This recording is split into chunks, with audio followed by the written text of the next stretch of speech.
तो दोस्तों आज मैं इसरो के होने वाले प्रोजेक्ट्स के बारे में बताने वाला हूँ। तो आज मैं आप सब लोगों को इस टॉपिक के बारे में एक क्लैरिटी देने वाला हूँ। तो बिना टाइम वेस्ट किए लेट्स स्टार्ट।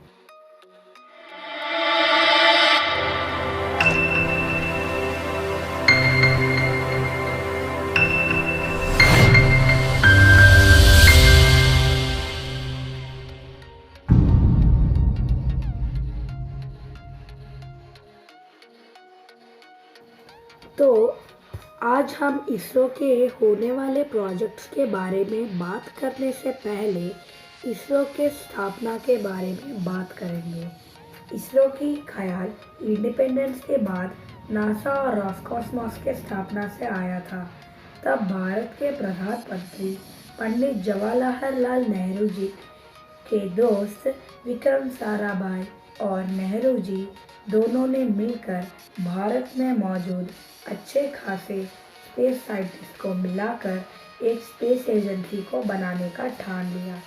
तब हमारी भारत देश की इकॉनमी इतनी अच्छी नहीं थी, क्योंकि हमें स्वतंत्रता आकर सिर्फ 22 साल ही हुए थे।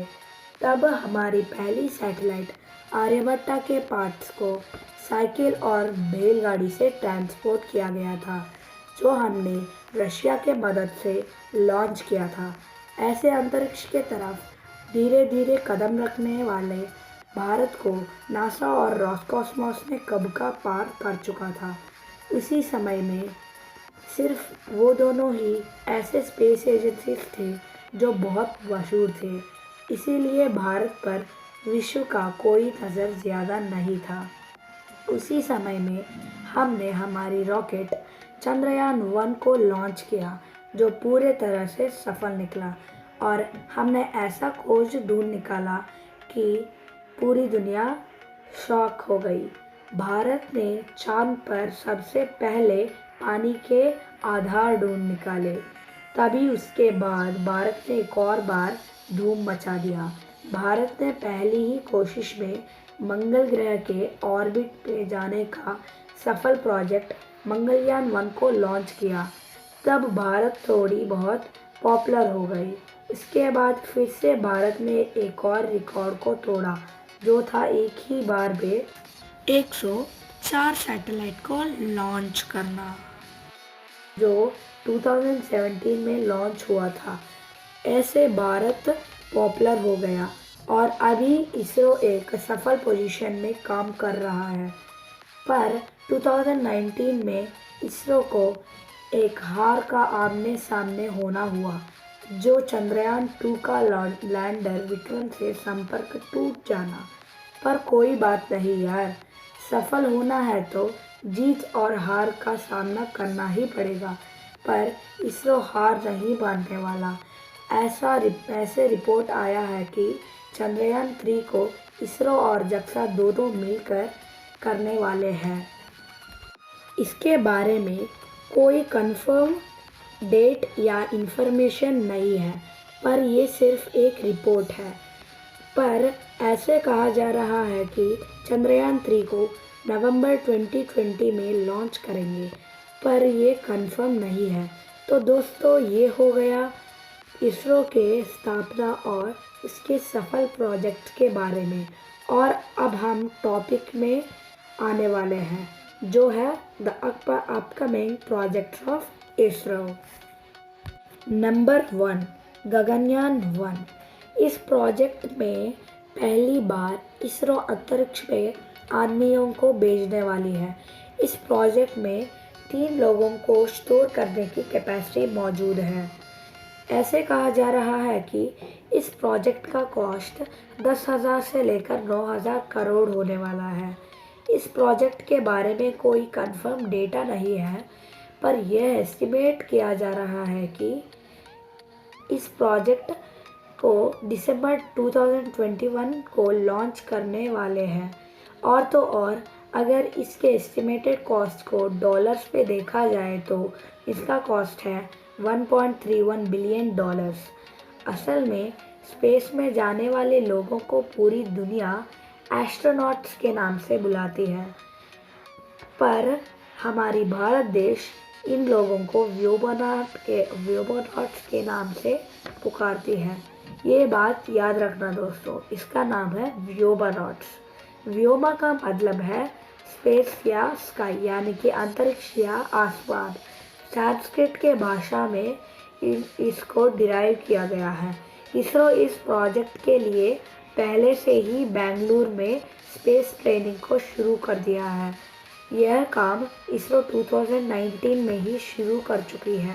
इस प्रोजेक्ट में 3 लोग अर्थ की एक चक्कर काट के वापस सेफली लौटेंगे। नंबर 2, शुक्रयान 1। शुक्रयान एक वीनस ऑर्बिटरिंग मिशन है। शुक्र का मतलब संस्कृत से डिराइव होता है, जिसका मतलब है वीनस, और तो और यान का मतलब है व्हीकल। शुक्रयान एक वीनस ऑर्बिटरिंग मिशन है। शुक्रयान को जानने से पहले हमें एक बार वीनस के बारे में भी जानना होगा। तो वीनस एक गर्म ग्रह है इस पूरे सूर्यमंडल में। इसकी प्रेशर है 93 बार। अगर आप 93 बार का मतलब जानना चाहते हो तो ये समझ लो कि अगर आप धरती में एक समुद्र में 930 मीटर डेप्थ में जाओगे और तब उस समय में आपका बॉडी कितने प्रेशर को फील करता है, उसी को हम लोग 93 बार से रिप्रेजेंट करते हैं। और तो और ये बहुत ज़्यादा है। इसके सतह का टेम्परेचर है 467 डिग्री सेंटीग्रेड, जो कि बहुत गर्म है। इसीलिए इसके सतह के ऊपर ज़्यादा लैंडर्स नहीं लैंड होते। तो हमने जान लिया थोड़ी बहुत वीनस के बारे में। तो अब जानते हैं शुक्रयान के बारे में। ऐसा कहा जा रहा है कि इस प्रोजेक्ट को 2023 में लॉन्च किया जाएगा। इस प्रोजेक्ट में इसरो डायरेक्ट ऑर्बिट में नहीं भेजेगा। इस प्रोजेक्ट में इसरो एक बेलून को भेजेगा और वो बेलून मेटल से बना होगा, क्योंकि दूसरे मटेरियल्स आसानी से मेल्ट हो जाएंगे। यह बेलून सतह से 55 किलोमीटर ऊपर से ऑर्बिट करते हुए डेटा को कलेक्ट करेगा। यह इसरो की पहली वीनस ऑर्बिटिंग मिशन है। यह बेलून मेथड नया ही नहीं है।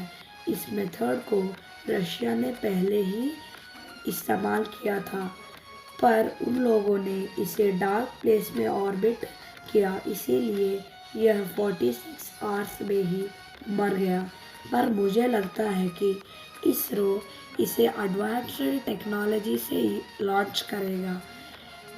आशा करता हूँ कि यह प्रोजेक्ट सफल हो। नंबर 3, मंगलयान 2।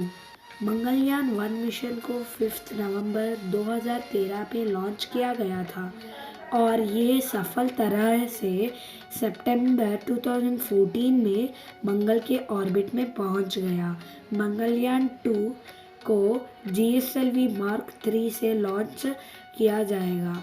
तो मंगलयान 2 के बारे में ज़्यादा इन्फॉर्मेशन नहीं है, पर ऐसा कहा जा रहा है कि इसको 2022 से 2023 के समय में लॉन्च कर दिया जाएगा और इस प्रोजेक्ट में एक रोवर, लैंडर और ऑर्बिटर को भेजा जाएगा जो मंगल के सतह का महत्वपूर्ण डेटा हमको भेजेगा। मंगलयान 1 को सिर्फ 7 महीनों की ऑर्बिट के लिए भेजा गया था, पर ये आज तक सफलतापूर्वक काम कर रहा है और हमें महत्वपूर्ण डेटा को भेज रहा है। इसी ऑर्बिटर को हम लोग इस मंगलयान 2 मिशन में रिप्लेस करेंगे। इससे ज़्यादा कंफर्म डेटा हमारे पास नहीं है, पर हम अगर कोई भी अपडेट को पाए तो आप लोगों को हम जल्द से जल्द इन्फॉर्म कर देंगे। आगे बढ़ते हैं नेक्स्ट प्रोजेक्ट के तरफ। नंबर 4, चंद्रयान 3। हालांकि चंद्रयान 2 मिशन असफल रहा, पर ऐसे रिपोर्ट्स आए हैं कि इसरो चंद्रयान 3 मिशन को भी लॉन्च करने वाला है। इस बार इसरो चंद्रयान 2 के हार से निराश होने के बजाय और एडवांस टेक्नोलॉजी और अच्छे खासे बजट से चंद्रयान 3 को लॉन्च करने वाला है और इसको GSLV से लॉन्च किया जाएगा जो बहुत सेफ है। ऐसे कहा जा रहा है कि इस प्रोजेक्ट को नवंबर 2020 में लॉन्च करेंगे। और तो और ये भी रिपोर्ट आया है कि भारत की स्पेस एजेंसी इसरो और जापान की स्पेस एजेंसी JAXA दोनों मिलकर इस प्रोजेक्ट को हैंडल करने वाले हैं। इस बार पहले से ज़्यादा इम्पैक्ट को सह सकने वाले लैंडर के लेग्स को बनाएंगे और लैंडर को ज़्यादा से ज़्यादा प्रेशर को सह सकने में शिक्षण बनाएंगे, क्योंकि इसी कारण से हम पहले भी असफल निकले थे। इस बार हम सिर्फ लैंडर विक्रम और रोवर प्रज्ञान को ही बनाएंगे, पर हमें ऑर्बिटर बनाने की ज़रूरत नहीं है। पूछो क्यों? क्योंकि हमारा चंद्रयान 2 का लैंडर और रोवर असफल निकला, पर ऑर्बिटर चांद के चक्कर अभी तक सफलतापूर्वक काट रहा है।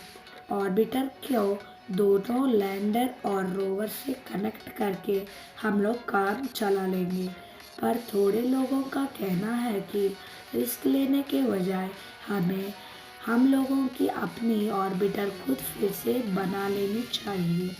आपको क्या सही लगता है, ऑर्बिटर बनाना या नहीं बनाना?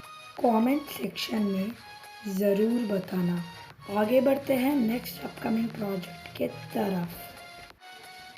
आदित्य L1 हमारे लिस्ट के 5वें नंबर में आता है। आदित्य L1 प्रोजेक्ट को इसरो L1 में लोकेट कर रही है। इस पूरे सूर्यमंडल में 5 पॉइंट्स मौजूद हैं जिसे लैग्रेनियन पॉइंट्स कहते हैं, जिसमें अर्थ के ग्रेविटी रिफ्लेक्ट होके ग्रेविटी अच्छे खासे अमाउंट में होता है। इन पॉइंट्स को नाम भी दिए गए हैं, जिसका नाम है L1, L2, L3, L4 और L5। ऐसे ही L1 में आदित्य L1 को लोकेट किया गया है।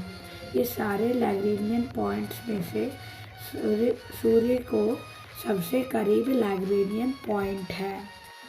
इस प्रोजेक्ट को इसरो PSLV से लॉन्च करने वाली है, जिसका फुल फॉर्म है पोलर सैटेलाइट लॉन्च व्हीकल। ऐसे कहा जा रहा है कि इसको 2020 या 2021 में लॉन्च करेंगे। आदित्य L1 इसरो की पहली सन ऑर्बिटरिंग मिशन है, इसीलिए आशा करता हूँ कि यह प्रोजेक्ट सफल हो। तो है what's up guys, please like share and subscribe our channel fact right. अगर आपको कोई दूसरे टॉपिक में वीडियो चाहिए तो कमेंट सेक्शन में ज़रूर बताना। आपको कौन सी प्रोजेक्ट अच्छी लगी उसको कमेंट ज़रूर करना, और हमारे वीडियो के नीचे मौजूद लाइक बटन को ग्रे से ब्लू कलर ज़रूर बना देना, और उसके थोड़े नीचे सब्सक्राइब बटन को भी क्लिक कर देना और उसके बगल वाले बेल आइकन को भी बजा देना, ताकि हमारे वीडियोस के नए अपडेट्स आपको जल्द से जल्द पहुंच जाए। Thanks for watching our video.